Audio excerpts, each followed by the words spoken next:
तर नमस्कार मित्रांनो, आपल्या सर्वांचं स्वागत आहे उमंग न्यूज मध्ये। तर आता आपण उपस्थित आहोत ठाण्याच्या महागिरी परिसरात, जिथे महानगरपालिका निवडणुकीच्या घोषणा झाल्यानंतर आपल्या ठाण्यामध्ये जो निवडणुकीचा जो माहोल आहे एकदम वेगळ्याच पद्धतीने आपल्याला पाहायला मिळत आहे। तुम्ही व्हिडिओच्या माध्यमातून पाहू शकतात की आता आपण वॉर्ड क्रमांक 22 ज चे अपक्ष उमेदवार विकास दाभाडे यांच्या रॅली सोबत आहोत। त्यांच्या रॅलीला वॉर्ड क्रमांक 22 ज मधून खूप चांगल्या पद्धतीने लोकांचा आणि ज्येष्ठ नागरिकांचाही खूप चांगल्या पद्धतीने त्यांना प्रतिसाद मिळत आहे। तुम्ही व्हिडिओच्या माध्यमातून पाहू शकतात की यांच्या रॅलीला गेल्या 5 ते 6 दिवसापासून वॉर्ड क्रमांक 22 ज च्या लोकांचा खूप चांगल्या पद्धतीने प्रतिसाद मिळत आहे।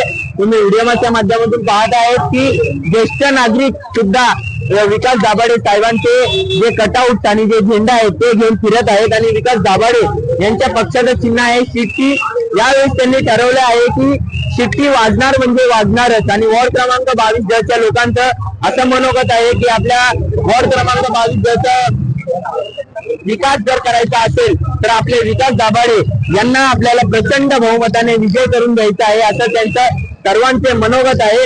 ठाणे महानगरपालिका निवडणुकीचा जो माहोल आहे एकदम अत्यंत वेगळ्या पातळीवर गेल्याचं आपल्याला पाहायला मिळत आहे। याच्या सोबतच वॉर्ड क्रमांक 22 ज मधून बरेच इच्छुक उमेदवार आहेत ज्यांनी आपले नामांकन अर्ज मागे घेतलेले आहेत, पण आपले एकच विकास दाभाडे साहेब ज्यांनी आपले स्वबळावर अपक्ष उमेदवार म्हणून ते निवडणुकी लढत आहेत। त्यासोबतच ते येणाऱ्या 15 तारखेला त्यांचं असं म्हणणं आहे की मला वॉर्ड क्रमांक 22 ज मधून मी जेवढे काही विकास कामं व समाजकार्य केलेले आहे त्याचा फळ मला नक्कीच मिळेल, असं त्यांची अपेक्षा आहे वॉर्ड क्रमांक 22 ज च्या लोकांकडून। आणि या सोबतच ठाणे महानगरपालिका निवडणुकीच्या घोषणा झाल्यानंतर आता पाहिलं आपल्याला हे मिळणार आहे की नक्की यावेळेस ठाण्यामध्ये नक्की महायुतीचा महापौर बसणार किंवा कुठल्या कोणत्या दुसऱ्या पक्षाचा महापौर बसणार। तुम्ही पाहत राहा उमंग न्यूज।